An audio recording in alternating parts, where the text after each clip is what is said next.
Welcome to my Accounting 1120 discussion on financial analysis. The goal is to take a look at our last category, ratio analysis, and I want to remind you that this is an art, not a science. Although there are many ways that you could line these up, we're going to look at our author's categories. And we'll see if at the end of this, you've learned an ability to decide if you're warm and fuzzy or cold and prickly. What was this first category? Do you remember? It was ratios that could be used to evaluate a business's ability to pay their current liabilities. At the last page of the chapter, your author has all ratios listed.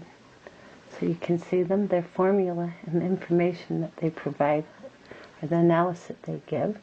In this category, evaluating a business's ability to pay current liabilities, we have the working capital ratio, the current ratio, the cash ratio, and the asset test.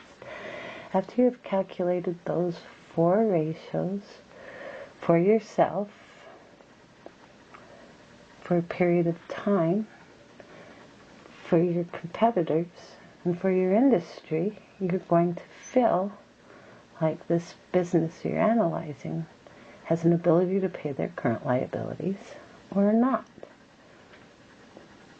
I'm not going to write down those formulas.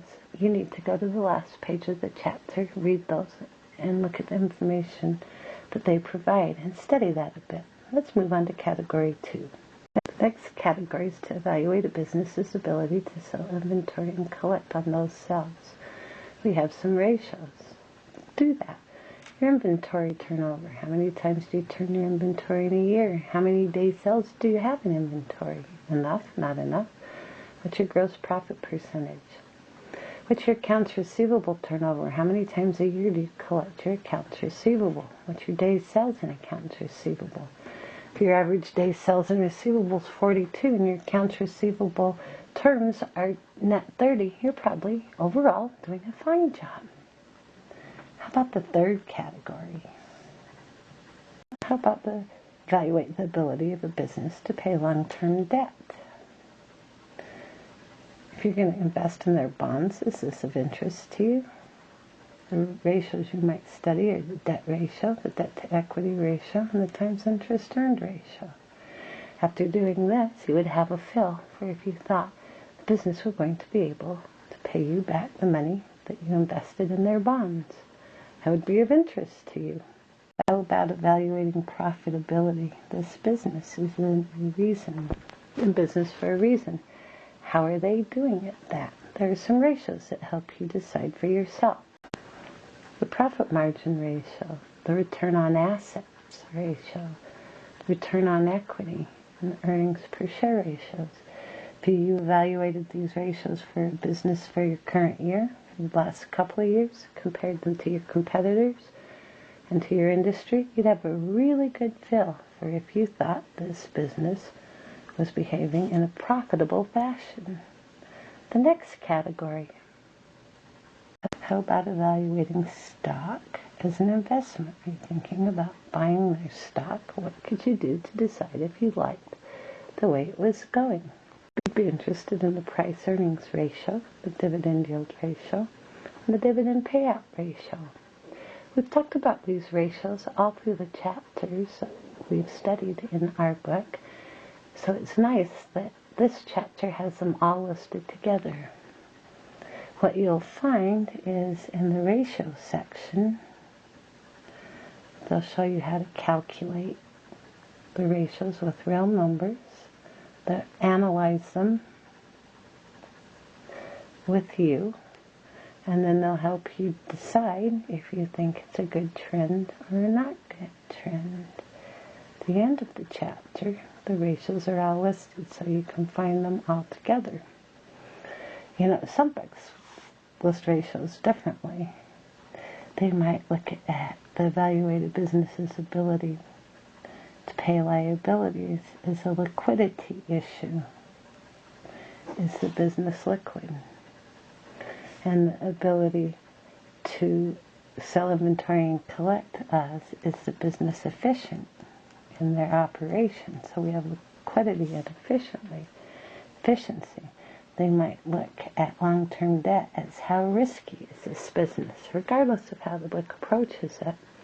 Whether they're looking at liquidity, efficiency, and risk, or if they're looking at it in other categories, you get to the same place.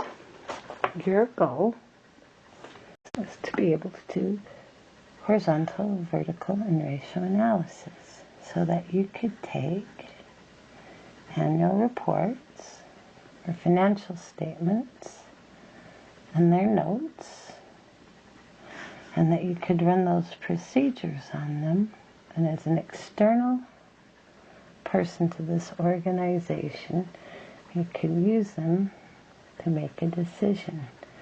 Do you want to invest in this business or not? Does it make you say, yes, I'm in? Or does it make you say, nah, I'll pass? That's the goal.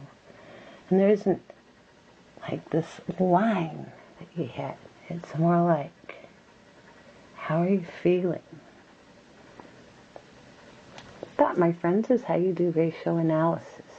So, I have some suggestions for you as you approach this project that's ahead of you. The first thing I would suggest is that you take it seriously.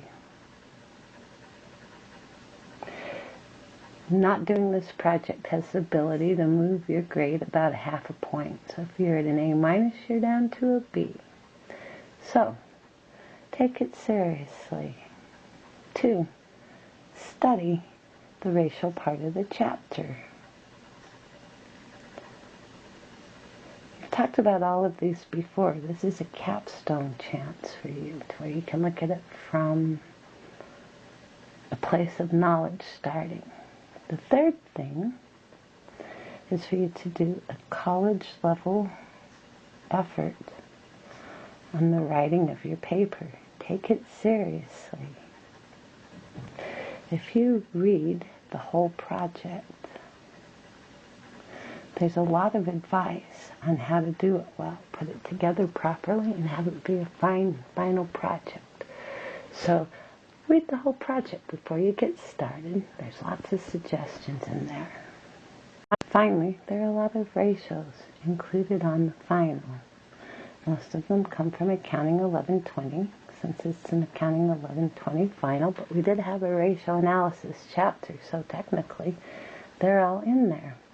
I've graded many finals where, when I'm looking at percents, I've had to write -9, because someone didn't even attempt to do the simplest of ratios that they had just done when they did their financial analysis.